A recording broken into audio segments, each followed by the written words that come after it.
नमस्कार. महाराष्ट्र योजना कॉर्नरमध्ये आपल्या सर्वांचे स्वागत आहे.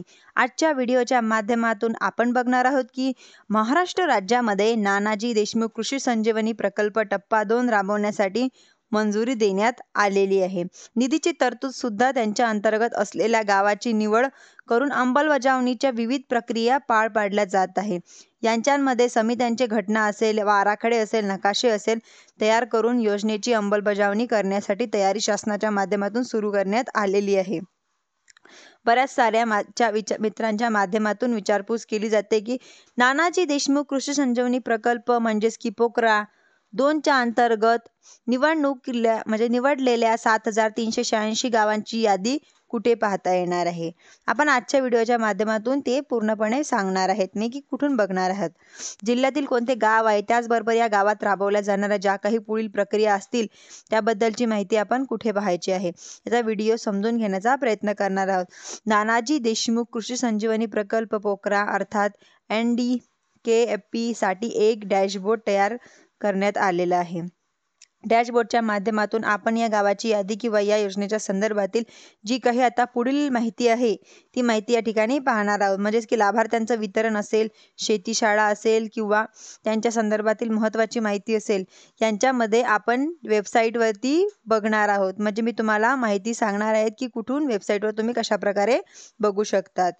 व्हिडिओच्या लिंक म्हणजे डिस्क्रिप्शनमध्ये मी वेबसाईटची व डॅशबोर्डची लिंक तुम्हाला देणार आहे, तुम्ही तिथून बघू शकता. म्हणजेच की आता या ठिकाणी जिल्ह्याची व जिल्हानिहाय यादी पाहण्यासाठी तर जिल्हानिहाय आपण पाहणार आहोत. ग्रामपंचायतीची यादी पाहायची असेल तर सर्व पाहू शकता. म्हणजेच की यांच्यामध्ये मायक्रो लेवल प्लॅनिंग आणि टोटल विलेजन्स दिलेले असतात. टोटल विलेजनच्या 7386 नंबरचा पुढे आपल्याला व रिपोर्ट नावाचे ऑप्शन दिलेले असतात व रिपोर्टवरती क्लिक करून सुद्धा एकंदरीत यांच्या अंतर्गत असलेल्या सर्व गावांची यादी आपण पाहणार आहोत. आपल्याला जिल्हा तालुक्याबरोबर त्याचबरोबर गावाची नाव अशी सर्व माहिती त्यामध्ये दाखवली जाणार आहे. आता यांच्या व्यतिरिक्त समजा आपल्याला पर्टिक्युलर आपल्या जिल्ह्याची तालुक्याची यादी पाहायची असेल तर ठिकाणी पाहणार आहोत. वरती डिस्क्रिप्ट सिलेक्ट करण्यासाठी ऑप्शन दिलेला आहे. म्हणजेच की जिल्हा सिलेक्ट केल्यानंतर पुढे आपल्याला सबसिडी विजन सिलेक्ट करण्यासाठी येणार आहे. आता एखाद्या जिल्ह्यांमध्ये सबसिडी विजन 2 टप्प्यात दिलेले असतात. एक ठेवण्यात आलेलं आहे.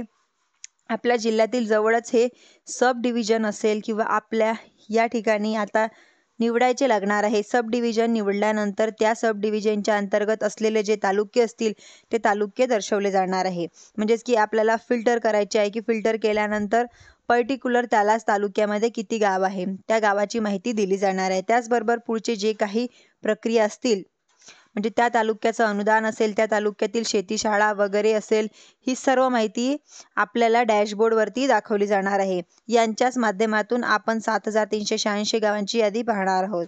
म्हणजे त्यांच्यामध्ये समजा आपल्याला पर्टिक्युलर पूर्ण यादीमध्ये आपल्याला पर्टिक्युलर गावाचं नाव पाहिजे असेल तर आपल्या गावाच्या नावानुसार सुद्धा आपण या ठिकाणी सर्च करू शकता. या ठिकाणी नाव टाकल्यानंतर अंतर्गत जे गाव आहे ते गाव या ठिकाणी दर्शवलं जाणार आहे.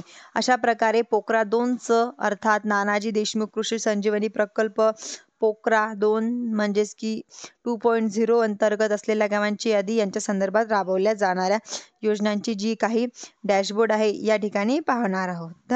पाहू शकलाय. धन्यवाद.